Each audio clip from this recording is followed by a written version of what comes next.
Hi, HRN listeners. We're celebrating our 15th anniversary, and we have a really fun campaign and an ask for you. This 15th anniversary tour is aiming to bring you closer to unique food and music experiences in some of the most exciting cities in America. All the while, we're raising funds to support our work empowering the next generation of food systems storytellers through our fellowship programs. Here's how it works. Donate to HRN and be entered into a raffle in the city of your choice to win a dinner for two at a noteworthy restaurant and tickets for two to a concert at a prominent local venue. We have incredible partners in New York, Los Angeles, Philadelphia, Nashville, Las Vegas, Charleston, Asheville, and Ardmore, Pennsylvania, who have donated a meal for two and two tickets to a concert of the winner's choice. And all donations help fund our fellowship programs, where we're helping to build essential workforce readiness skills and food system storytelling skills. Check out heritageradionetwork.org/15 to donate and enter to win today. That's heritageradionetwork.org/15. Thank you. Today's program is proudly brought to you by Whole Foods Market. Visit WholeFoodsMarket.com or download the Whole Foods Market app to learn more and find the store nearest to you. You're listening to Heritage Radio Network. We're a member-supported food radio network broadcasting over 35 weekly shows live from Bushwick, Brooklyn. Join our hosts as they lead you through the world of craft brewing, behind the scenes of the restaurant industry, inside the battle over school food, and beyond.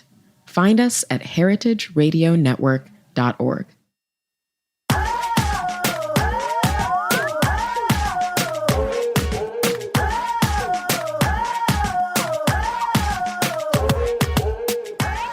Hello, and welcome to A Hungry Society. I'm Portia Wilson, and this is the show where we talk about food, food media, and so much more. Today's guest is Tracy Chang, chef and owner of Pagu in Cambridge, outside of Boston, serving Japanese tapas. Chef Chang is a graduate of Boston College and Le Cordon Bleu Paris, and was a teaching fellow as part of the Harvard Science and Cooking program in 2012. She co-founded a successful pop-up series in Boston called Gucci Midnight Ramen, directing back-of-the-house preparations as well as front-of-the-house service and hospitality. Chef Chang lives in Boston and is committed to creating opportunities for collaboration and innovation. And she has a very cute pug named Phoebe, which we'll talk about later. But Chef Chang, welcome to A Hungry Society. Thank you. Thanks for having me here. Thank you for being on the show. So, Pagu serves Japanese tapas. Can you kind of talk through your menu for listeners? Sure.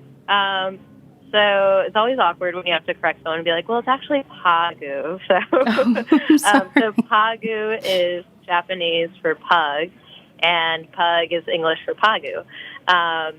And it's less so about checking all the boxes on, Yelp and all the other sites of like, all right, are you small plates? Are you tapas? Are you fusion? Are you Japanese and Spanish? Like, what kind of cuisine are you? It's more so about presenting an experience as if you were coming over to my home. So it's an extension of my living room, my kitchen. So the food is very homey. It's soulful, and it more or less tells a story about my cooking experiences with my family, as well as working abroad in Spain and growing up eating a lot of Japanese food in my grandmother's Japanese restaurant when I was a kid. And as we kind of evolve from there, we're now a year and 2 months old, and I understand that it's not going to be, the next 10 to 20 years of telling my childhood stories and food memories, but also growing them with the current team that we have. Mm-hmm. So we're evolving a bit from that now. Yeah. So that living room bit is so interesting. So I read that you actually picked furniture and like decorations for the restaurant, like fully expecting people to come in and make it their own and like move things around. Yeah, definitely. Part of the design decisions was, okay, will my mother be happy in any table, any chair, any, banquette in this room?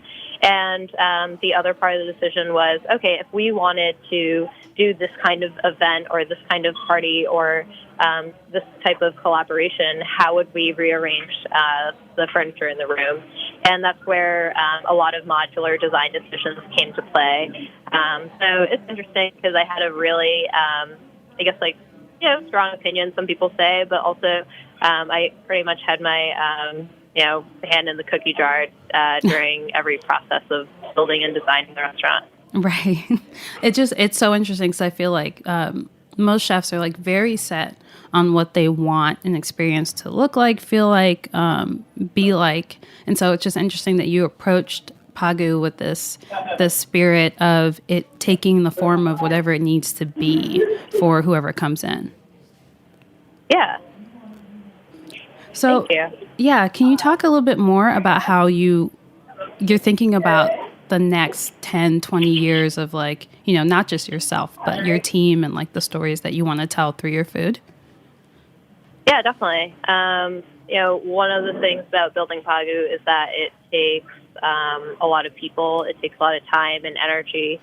But it takes a lot of listening. And it took time to figure out, okay, where in the city do we want to open this? How big is it? Okay, who are the people that we are serving? And that's, that last part of who are the people that we're serving is the most important part, I think, because, that's what keeps you in business. That's what keeps you motivated and excited to come in every day. And if you're not really listening to, what people want or how they want it or why they want to come back, then, like, why are you in the business to begin with? So it's been really interesting as gathering feedback and in a way that's, an open conversation and in a way that people see that their opinions really matter and that if I say, hey, like, here, try our new Spanish meatball special today, we're working on the recipe and fine-tuning it. So, like, let me know what you think. That has real value to it. Just like if we're saying, hey, we're thinking to, change up the artwork over here. Like, what do you think about this? That, again, their opinions matter. And when they see the results, they're like, oh, hey, like I participated in that. Mm-hmm. And this isn't your first, like, it's almost like unfair to call Pagu like your first restaurant, or for like foray into the restaurant world, because you had a very successful pop-up in Boston that you co-founded, right? Called Gucci's Midnight Ramen. Yeah. And it was so I lived in Boston for a long time, and it was just like you could not buy tickets to this ramen pop-up. Can you talk a little bit about how that started and, like, what you learned from that experience? Yeah, definitely. First, I guess I apologize that you weren't able to get in. Hopefully you're one of, like, those very positive people that are like, oh, but I'll just go to Pagu now that they're open. Right. Instead of, like, the begrudgers that are like, I'll, write them off and never go. I don't think we have too many of those. Right. I think we still get people that are like, hey, I tried to get tickets, like, years ago to your pop-up, and I find it very endearing, and I get excited, like, I see they're glowing, and, I think my eyes are kind of lit up, to get to know them and understand, like, why they cared so much about it. But, yeah, so Gucci's Midnight Ramen was a pop-up that a couple of my former coworkers and I launched in, was it 2000? I think end of 2011. I had just come back from Spain after this kind of, like, emergency phone call that my dad was kind of sick. I came back and helped take care of him, and fortunately he, like, miraculously got better in a month. But during that time I was like, shoot, what am I doing? Like, should I go back to Spain? Like, I'm so bored. I went from working 15 hours a day to, like, sitting here and making soup for Dad. Mm-hmm. And that's when, we decided to make some soup for the rest of, Boston and Cambridge, and make noodles and, toppings and cookies and everything else that was on our menu, braised pork belly bao, and everything was made from scratch. But what I realized was the value of creating these pop-ups, these experiences that not only were, okay, they started as, oh, I'm hungry, you're hungry. Oh, like, these other friends on Twitter and Instagram that are chefs and bartenders are also hungry, and it happens to be midnight. Like, let's go cook at Bon Deer because he gave us his kitchen, or let's go cook at Sportello or the Gallows, or, my friend's startup on a Sunday.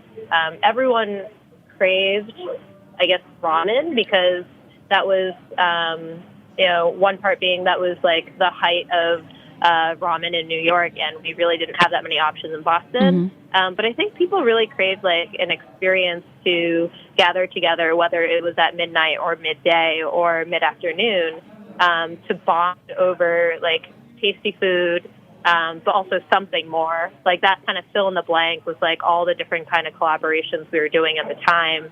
And what was cool about that is it helped me realize like that I really did have a tribe back here in Boston and Cambridge. It helped me realize like ultimately what did I want to do, where did I want to open my restaurant, who did I want to serve, and who were my close friends that would like help me do that, and who would continue on to be my collaborators in all these super creative ways. It really gave me a sense of purpose of like again why I do this to begin with, like why open a restaurant. It's a lot of work. Yeah. So you have to have a strong sense of purpose and remind yourself that it's all worth it every day.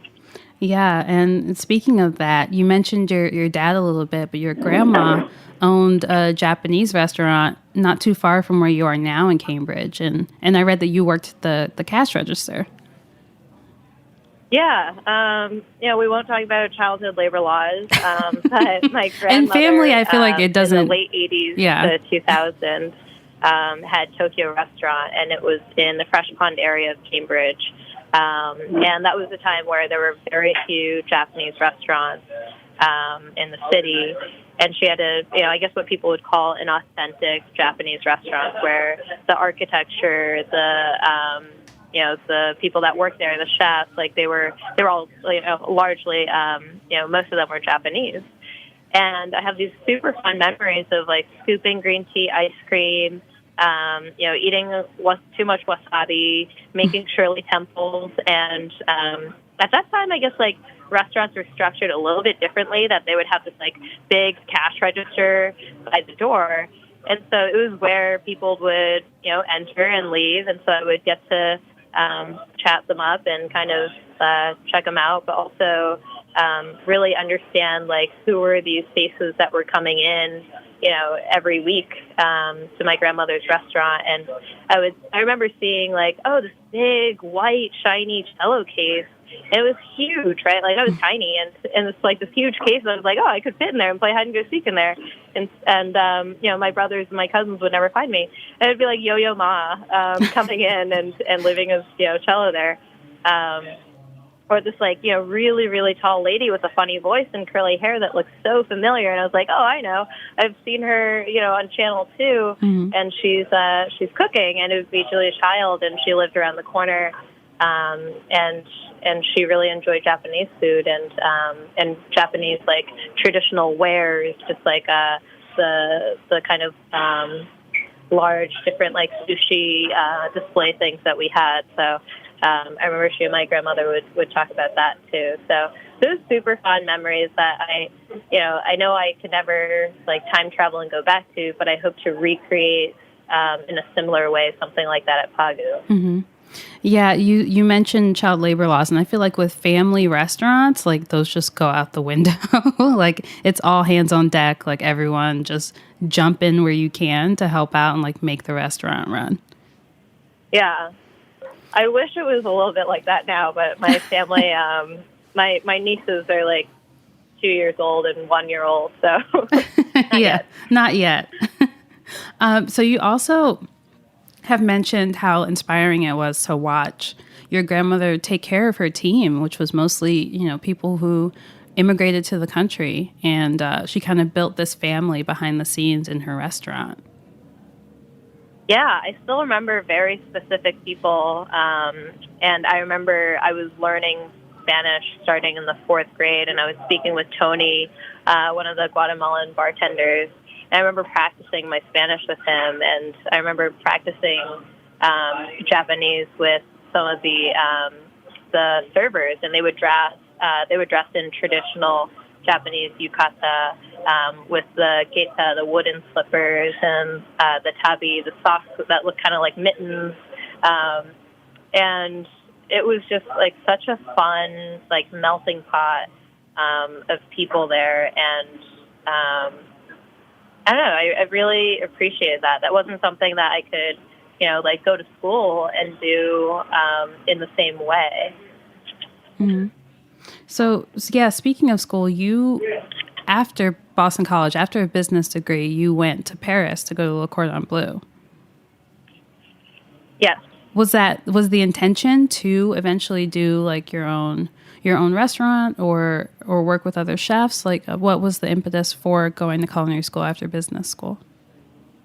Yeah. So I originally started pre-med in college because I thought I would become a surgeon, and then I became really disenchanted with just how the medical system worked and how, as an intern or as someone being on the front line in terms of like working reception and being the first person to interact with someone that needed help, I had to turn them away because they didn't have health insurance. So I kind of was jaded because I wouldn't in my lifetime be able to create, I think, any real system changes that would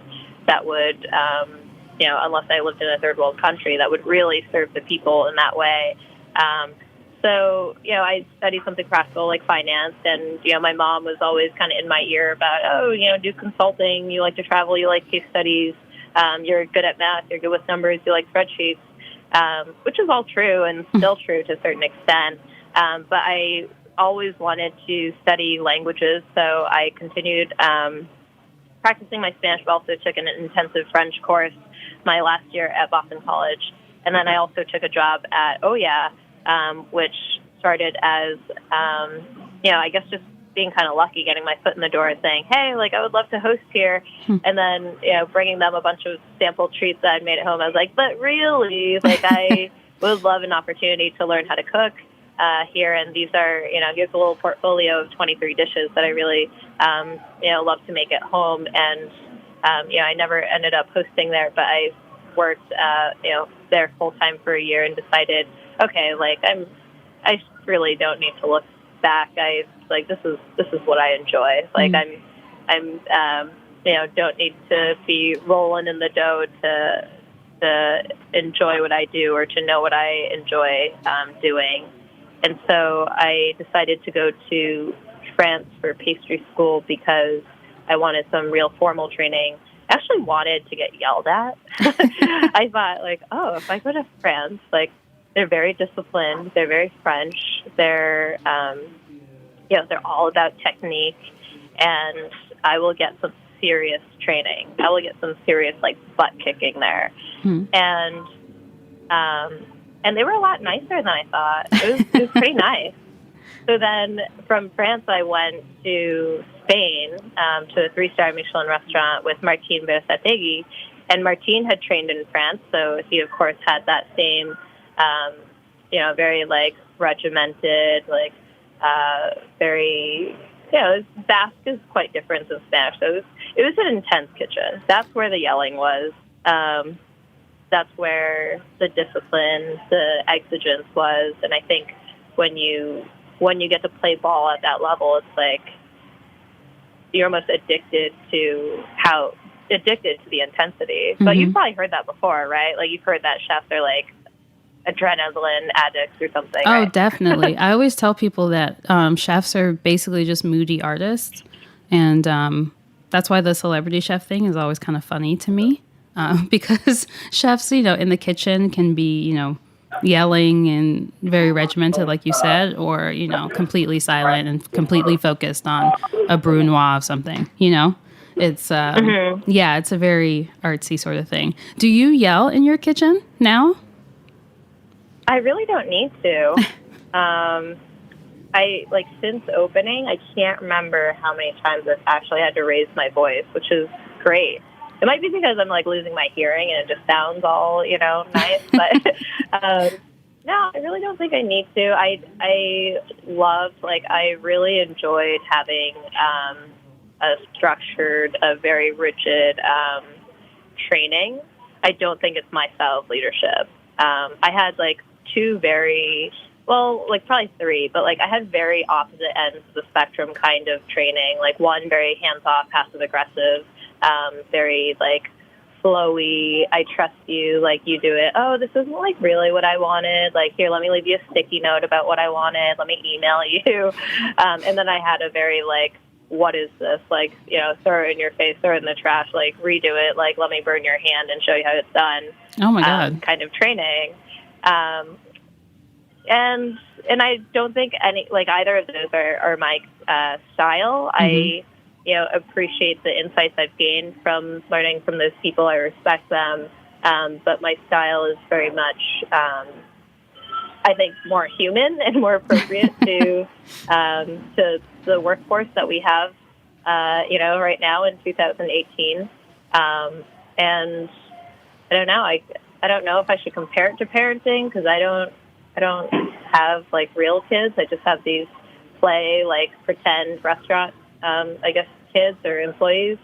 And I have, 2 dogs. Mm-hmm. So I don't know how to liken it, but I think it's just speaking directly with people. Like, is this clear? Like, this is, how I want it. This is why. Like, I think it's important to explain why to people. And let me show you. And, then you show me back so I know that what we're talking about. That's great. So we're going to take a quick break, and we'll be right back with more Chef Tracy Chang of Pagu.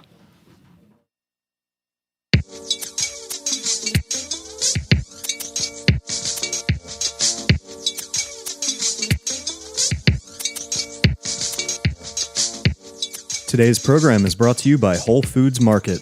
From papayas and samosas to reishi mushrooms, if it's something that sounds delicious, chances are you'll find the freshest, best version of it at Whole Foods Market. They have more than 400 stores across the country, so if you consider pizza its own food group or just can't imagine when avocado toast wasn't a thing, Whole Foods Market has you covered. Visit WholeFoodsMarket.com to find a store near you. Whole Foods Market. Whatever makes you whole.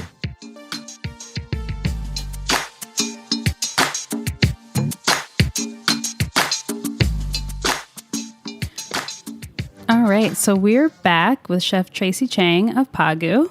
So your grandmother had this restaurant in Cambridge.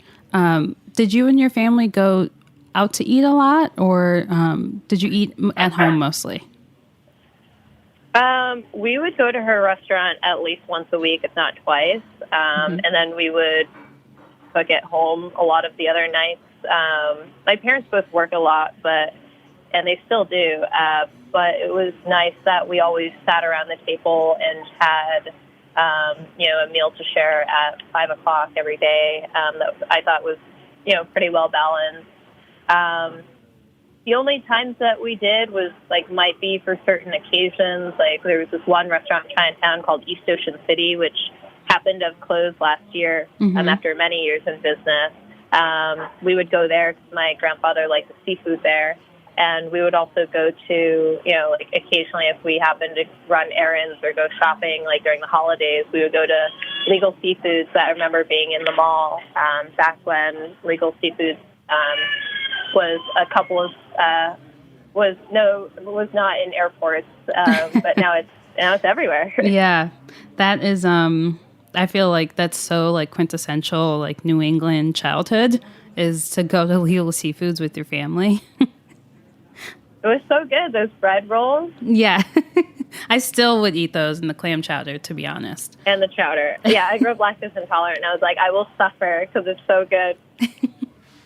What kind of dishes did your family make at home? We're pretty traditional at home, except for when I obviously introduced, all these things that I've been recipe testing. But we eat pretty healthily. We like to eat a lot of seafood and veggie.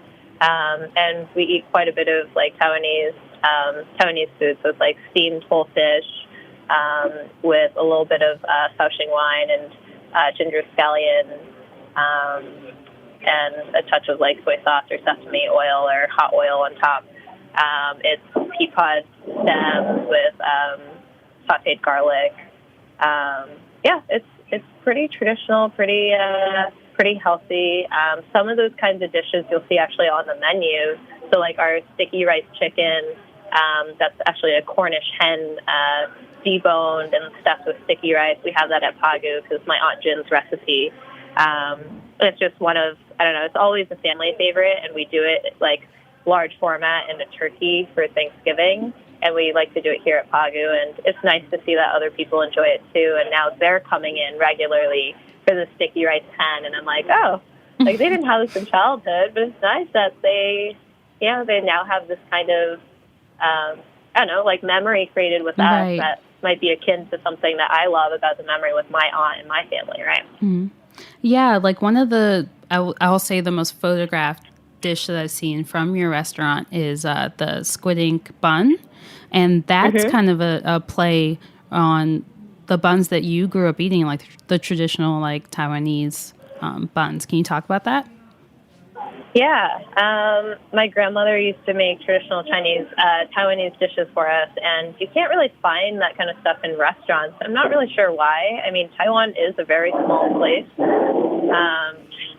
And so maybe that's why, but it's, the baos are quite traditional, and they're like street food in Taiwan. But it's interesting because they can be street food, and they can also be like 3-star Michelin kind of food. And at Pagu, we just try and keep it super honest, and it's my family's recipe. And I don't think you need to be like 0 stars or 3 stars to enjoy it and appreciate it. But for me, it's really just nostalgic and delicious. What other dishes besides the Cornish hen and the bun do you love on your menu? There's so many things because everything has a story. Right. I wonder if like my Pagu team is like sick of hearing it. So I'm like, oh, so this is when in college, like my friends and I decided to do this, and they asked me to make, a matcha dessert, and I decided to make matcha cookies. But everything has a story to it. Like the childhood fried rice, like that's what I would practice making every Sunday with my family, and then we would have like fried rice showdowns between cousins and uncles. But then really my cousins just wanted to judge, so then I'd be competing with my uncles trying to make a better fried rice than they did. And I remember making some really wonky ones. Like at this one point, I really liked tuna fish, like canned tuna fish, like what is it, like Chicken of the Sea or Jumbo or whatever those brands are. And I made a tuna fish fried rice, and my cousin will never let it down. She's like, Trace, just remember, like one day when you made it, just remember that you used to make tuna fish fried rice. Did it come out good, or was it bad? I thought it was delicious. I mean, if I was challenged right now to recreate that, I bet I could make a very tasty tuna fried rice. I still believe in it. Like, I don't know if that one tasted good, but, I still believe in it. Right. So maybe one day on the Pagu menu, there will be a tuna fried rice. And you can then tell your staff that story, too. You can add that in. Yeah. I mean, part of it is about, like, sharing those, like, fun stories and really meaningful, delicious, like, homey dishes. But one of the other things in terms of, I don't know, I guess, like, that kind of comment about tuna fish fried rice is that we're, like, I always say we're in the business of, we're in the business of making people happy, of, like, creating memorable experiences, of sharing food and drink. But we're also in the business, at least I am, of changing preconceived notions, because I find that to be one of the most like exciting, challenging, and rewarding parts of my job as a chef. It's like, how can I create something that you already think is going to be terrible because you hate fill in the blank, like eggplants or tuna fish or whatever it is, and how can I make that like delicious for you so you'll now have this awesome memory, but also like you'll give it a chance somewhere else, because I was a picky eater as a kid, and there were certainly moments and dishes and people who changed my mind, and I think that's really powerful. And I think that if we can do that, then then more people will be more open and surprise themselves. Is that a lot of pressure to put on yourself? Like, does that feel heavy at all to want to like change people's the preconceived notions that they may have about an ingredient or a dish or even a cuisine? I mean, I think that if they came in the door, like, they're already doing their part to try, right? If they're sitting in the seat, they have food in front of them, like, they already signed up for like half the battle. And I think that, you know, that's them showing that they're here to participate and that they're giving it a chance. I think it's up to us to, you know, to explain it in the right way, and to, you know, make it taste good. Also to listen to the feedback about what they might not enjoy about it. If it's, you know, scientific and it's cilantro, then, you know, like, that's tough. Like, then I won't continue to serve, like, you know, raw cilantro to someone that doesn't like cilantro. Right. But if I'm, like, making a cilantro oil or puree or a sauce, and I think that adaptation can perhaps, you know, change someone's preconceived notion about it, then I will continue to try there. Mm-hmm. So when you're not at Pagu, where are you going to eat? Like, what are some of your favorite restaurants right now? Yeah, Cafe Sushi. Have you been there? I love that place. I'm so happy for Seiji. That is like my number one, because I live down the street, because Seiji and Kenshi and Leslie and Mori-san and Guillermo and everyone there is just like, they're so nice. They're so nice. They took care of me when I was building the restaurant, and I would go in like a zombie and be like, oh my God, I haven't eaten anything. Like, my hair is dusty from construction, and I, you know, like, everything about me is kind of like dirty and exhausted right now. Let me eat something, you know, homey and nourishing. And they're so great there. Yeah. Anywhere else? Yeah, Pammy's also down the street from us. Awesome, like, love their natural wine list, and I love how it's not like super traditional Italian, but it's like twist on a classic, which is quite similar to, you know, to our ethos. And it's like, you know, it's homey, it's soulful. The ambiance there is so warm. Like, the decoration is like, you don't feel like you're in Boston. If you're thinking like typical Boston restaurants and restaurant design, you feel definitely transported by the decor and the warmth in there. Not just because they have a fireplace. They're really wonderful people there. Copa, I love.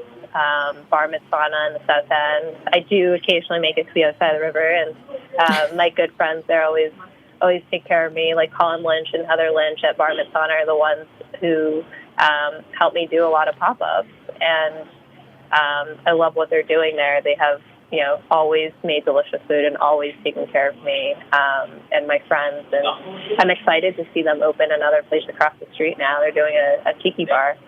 Oh, wow. And Copa, you don't know, like, what country are you in right now, right? Like, you're not necessarily in the South End. It's super intimate, and Jamie and Ken have always made, like, such delicious food, and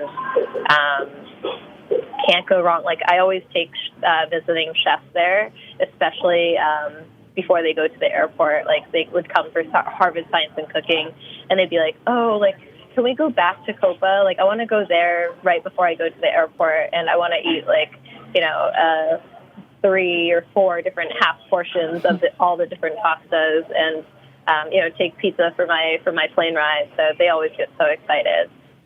So I think that's like a good tell of like an awesome restaurant. It's like, you know, that other chefs feel that way about your food, that they even want to take it on the airplane to go back to their country.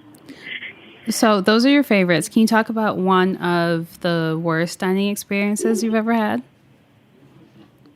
Yeah, that I've ever had. So it was in Taiwan. Is that okay? Yeah, totally fine. Another country. That's okay. I can't name it because I don't remember the name, but it was somewhere in the middle of nowhere in Taiwan. And what was really sad about it is that my mom's cousin, so I guess my uncle, had been taking us around for a couple of days, and he was bringing us to the best places, but like seafood market, hole in the wall places, and like we were just eating such good product that was like unpretentious, just straight up good food created by you know, mom and pop. And then he kept talking about this one restaurant that he was going to take us to for dinner that was in the middle of nowhere. It was supposed to be very enchanting and some beautiful, space. And so we drove up to it, and, it was quite an experience to get there, right? That's like building up. And we get there, it's completely remote, and we're all like salivating as he kind of like hyped up this place. And it's a beautiful building. And then when you walk in, it was like so dramatic. Like the space immediately was like really bright lights, like really tall ceiling, cement pillars. The dishes, like the whole design of the place, like really matched with how stuffy like the food and the service was. Like it was big white plates with really sparse food, a lot of garnish, a lot of like food coloring. And then, like, LEDs, it was really confusing. Like, LED lights that were hidden in the food. What? And so you could, like, as soon as you, like, walked in and sat down, you, like, felt it, like, in the air, you breathed it. But also, like, you felt it on, the table and, like, the glass over the table and the, like, really starchy, crunchy, napkins that they had. And it made me really sad because, the service didn't make it any better. It was really stuffy, and he had hyped this up, and I was like, well, what happened to all those really great hole-in-the-wall places, right? It's like, it really shows you that, like, it's not about this ostentatious, like, design of a place or, like, the idea of a place, but the actual just, like, execution. Like, is it solid? And I just wanted to go back to those, like, tiny places that we had gone, like, to the one man that only roasted yams in a steel drum, and the fisherman at the pier that had like fish and shrimp jumping out of his buckets, or the noodle lady who like had to convince me to eat the one thing that she served, which was like thin rice noodles with pig intestines, which you're like, oh, that doesn't sound great, but then you have it and you're like, oh my god, I can't stop. So that was like pretty off-putting. Wow. I don't think I've been in a place that has made me feel that way since, but that's good. we still trust our uncle to a certain extent. So my last question for you, if you could have your last meal in a restaurant, where would it be and who is invited? All right. And I can time travel? Yes. And it doesn't have to be people that are still alive. It can be anyone. It could be celebrities. It could be family member that's passed away. It's anyone. Okay. Well, I think it's like pretty obvious. I'm like not. I don't know. I guess like after hearing my stories, it's kind of obvious that it would be my grandmother. And if possible, everyone else in the family. And I just have this like really fond memory of like a specific time at the restaurant, which would be New Year's Eve at Tokyo Restaurant. And all the families there, all the chefs, the Guatemalan bartenders, and the Japanese, like, BU students, and they're all dressed up, and they're, in, like, traditional Japanese garb. But also my grandmother would give me this giant tray of red envelopes. And it was tradition to give out red envelopes filled with money in Chinese for Chinese Lunar New Year. So we would do that for December 31st, and everyone was happy because you're throwing a big party, people are dancing, they're eating, they're drinking, but also you have an opportunity to open a little red envelope. It could be $5, $10, but it could also be $100. Wow. So I thought that was a lot of fun. That was like way better than scratch tickets because you're going to win. Right. And I thought that was like really nice that my grandmother did that for folks because it really brings everyone together, not just over like food and drink, but like to really thank them in a like exciting kind of tradition. So I miss that. Yeah, I think you should, one, that sounds like a great way to go out. And two, you should definitely like recreate that at Pagu. I think that's really cool. I know. I just thought you just gave me that idea as I was saying. I was like, oh my God, I'm going to do this. I was like, Chinese New Year was last week. Yeah, but I mean, can still do it. Yeah, you can still do it. I think that'd be a good time. I think the pugs have to be there. And I mean, I'm going to ask for an invite on air. Oh, definitely. Definitely. And I know you mentioned earlier, like, oh, and her one pug, Phoebe, but I also have a puppy two now. So yes, my puppy, Pearl. So Awesome. Well, thank you so much for being on the show today. Yeah, thanks for having me. This was great. It was a lot of fun. And thank you so much for listening. We'll catch you next time on The Hungry Society.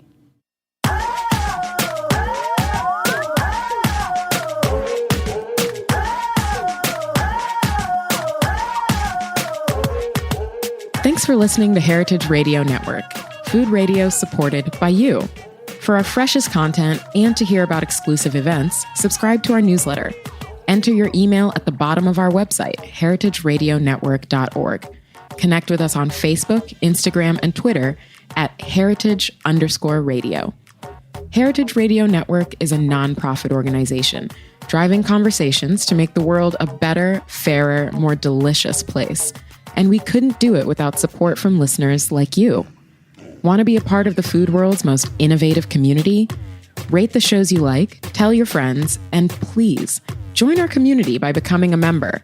Just click on the beating heart at the top right of our homepage. Thanks for listening.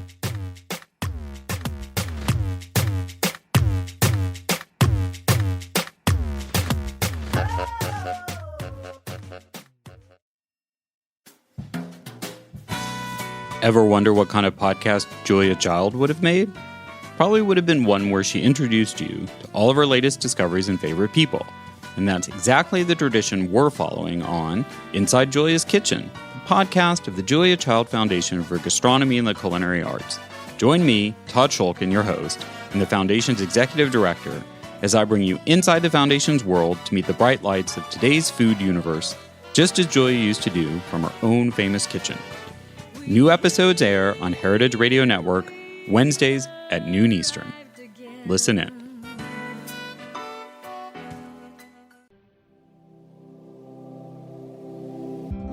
Hey there, I'm Lee Ullman here with some big news from the National Young Farmers Coalition. We're partnering with Heritage Radio Network on a special season of The Farm Report. It's all about what's happening with the Farm Bill and how it impacts farmers and eaters. I am growing diversified vegetables on land that's been in our family for 150 years. And so with the pandemic, gentrification, property values going up, we had to sell the land and we lost it. Join us as we uncover the untold stories behind this massive piece of legislation that shapes how we grow our food, what we eat, and so much more. The problems we have had, those are things that come from earlier Farm Bill and USDA policy, right? Like Earl Butz, get big or get out. You know, it's my responsibility to know not only what I'm eating, but then like how that all came to be and realize like, wow, like this piece of legislation, all this money, like it's technically something that I support as a taxpayer. While Congress debates the next Farm Bill, this is not just an invitation to listen. It's a call to action. Be part of the conversation. Subscribe to The Farm Report on Heritage Radio Network, wherever you listen to podcasts.